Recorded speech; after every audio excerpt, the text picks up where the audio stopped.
मेरा नाम पूनम है। आज मैं आपको अपनी कहानी सुनाने वाली हूँ। मेरे पति रोहित ने अपनी जिंदगी में बहुत मेहनत की। वो ज्यादा पढ़े लिखे नहीं थे, इसलिए हमेशा से मेहनत और मजदूरी का काम ही उन्हें मिला और घर चलाने के लिए उन्होंने यही किया। हमारे 2 बच्चे हैं। बेटा 13 साल का है और मेरी बड़ी बेटी 18 साल की है। अभी तक मेरे पति ने जैसे तैसे अपना घर चलाया।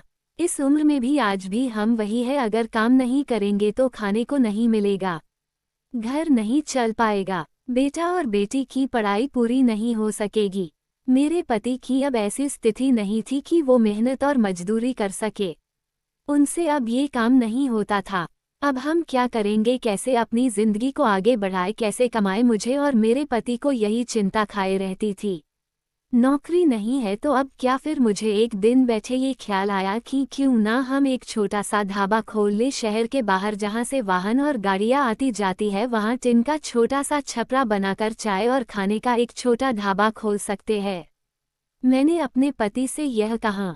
उन्होंने कहा कि दुकान खोलने के लिए पैसे। मैंने कहा टिन का छपरा लगाना है, बस उसके लिए पैसे लगेंगे, बाकी सारा खाना बनाने का सामान हम घर से ले जा सकते हैं। थोड़े पैसे मैंने अपने परिचित से मांगे ताकि हम अपना छोटा सा ढाबा शुरू कर सके। उनके मन में अभी भी संकोच था, वो बार बार मना कर रहे थे, लेकिन मैंने कहा हम एक बार कोशिश करते हैं और ज्यादा कुछ नहीं लगेगा। कुछ दिनों तक मनाने के बाद वो मान गए और हमने एक छोटा सा ढाबा शुरू कर दिया। पहले दिन में और मेरे पति वहां अपने ढाबे पर बैठे थे, लेकिन कुछ खास लोग नहीं आए। ढाबा छोटा और ऊपर से सभी खाने वाले पहले ही अपने ढाबे फिक्स किए होते हैं कि उन्हें कहाँ रुकना और कहाँ खाना है। हमारा पहला दिन निराशा भरा था। कुछ दिन ऐसे ही गए, कोई इक्का दुक्का लोग चाय पीने रुका करते थे, लेकिन इतना नहीं होता था कि हम उससे अपना घर चला सके। मेरे पति फिर से किसी काम की तलाश में लग। उन्हें एक काम मिल गया जहाँ पैसे कम थे लेकिन कम मजदूरी थी। उन्होंने वो कर लिया, लेकिन मैंने ढाबे पर जाना नहीं छोड़ा। अब मैं अपने बेटे और बेटी के साथ वहां जाने लगी। हमने हिम्मत नहीं हारी और धीरे धीरे कुछ लोग हमारे यहाँ आने लगे। 2 महीने में ग्राहक और भी ज्यादा आने लगे।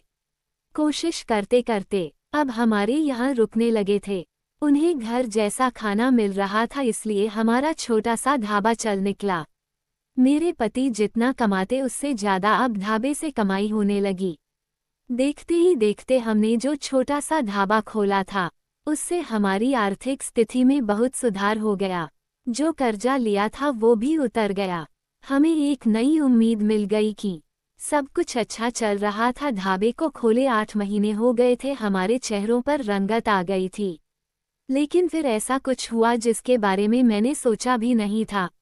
एक दिन घर से जब हम लोग ढाबे के लिए जा रहे थे, तब मेरे पति कहते हैं, ढाबा आज से बंद, कोई भी अब वहां नहीं जाएगा। ये कहते वक्त वो बड़े ही गुस्से में थे। ऐसा गुस्सा मैंने उनके चेहरे पर आज तक नहीं देखा। मैंने बोला, क्या हुआ, क्या बोल रहे? इतना अच्छा हमारा ढाबा चल रहा है, आपको क्या हो गया आज? वो बोले। मैंने कहा, ना कोई भी अब वहां नहीं जाएगा, ना तू ना तेरी बेटी। मैंने बोला, आप शांत हो जाइए, आपकी तबीयत ठीक नहीं है, आप आराम करें, हम लोग इस बारे में बात करते हैं। वो और ज्यादा गुस्सा हो गए, कहा कि कोई बात नहीं होगी, मैं जितना कमाता हूँ उतने से घर चल जाएगा, तू अब वहां नहीं जाएगी। मेरे पति का ऐसा रूप मैंने पहले नहीं देखा था। उस दिन मैं ढाबे पर नहीं गई, लेकिन जब वो शाम को आए तो भी उनका मुंह उतरा हुआ था। मैंने सही समय देखकर उनसे बात की, पूछा, क्या हुआ, आपको ऐसा क्यों बोल रहे हैं? वो बोले कि मेरा मुंह मत खुलवा, मैं सब जानता हूँ कि तू क्या कर रही है। मैं तेरे साथ इतने दिनों तक वहाँ रहा, तब वहाँ कोई नहीं आता था और मेरे जाते ही ढाबा चलने लगा। आखिर ऐसा भी क्या हो गया? मेरे तो होश ही उड़ गए। वो क्या बोलना चाहते थे मैं समझ गई। ऐसी बात वो भी शादी के इतने दिनों बाद उनके मुंह से सुनकर मुझे यकीन ही नहीं हो रहा था कि यह मेरे पति है। मैं एकदम खामोश हो गई। रात को मेरे आंसू नहीं रुक रहे थे। मेरे मुंह पर अब ढाबे का नाम भी नहीं आया। इस तरह की बातें सुनने के बाद मेरा अब कुछ करने का मन ही नहीं किया। उस दिन से खामोश हो गई। अब कुछ करने को कहने को बचा भी नहीं था। मैंने सोचा था कि उनको कोई सफाई नहीं दूंगी, वो अपना काम करते रहें। लेकिन उनकी कमाई कम थी, उससे अच्छे से गुजारा नहीं हो पाता था। कुछ ही दिनों में जो पैसा जमा किया था वो खत्म हो गया। करीब 3 महीने बाद ही उनकी तबीयत खराब हो गई और वो बिस्तर पर आ गए। काम नहीं कर पा रहे थे। मैं जैसे तैसे उन्हें संभाल रही थी। घर में जब पैसा खत्म होने लगा तो कर्जा लेने की नौबत फिर से आ गई। मैं चाहती थी कि कहीं किसी के घर जाकर खाना बनाने या बर्तन धोने का काम करने लगूं। लेकिन उनकी तबीयत खराब थी और मैं नहीं चाहती थी मेरी किसी भी बात के कारण वो फिर उसी तरह की बातें करें। एक दिन वो बिस्तर पर थे, मैं उनके लिए खाना बना रही थी, तब उन्होंने मुझे बुलाया। बोले, मैं जानता हूँ उस दिन की बात तुम्हें बहुत परेशान कर रही है, लेकिन और तुम्हें लग भी रहा होगा को मैं तुम्हें ये कैसे बोल सकता हूँ। लेकिन वो शब्द और बातें मेरी नहीं थी। मैंने कानों में ऐसी बात आई थी। अपनी रिश्तेदारी में ऐसी बात हो रही थी। मैंने अपनी बीवी और बेटी को अकेले वहां छोड़ दिया।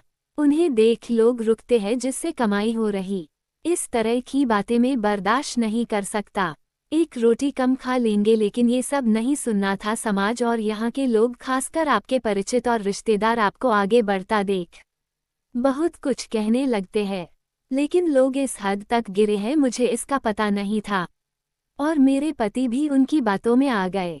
उस समय में भी होती उनकी जगह तो शायद यही करती।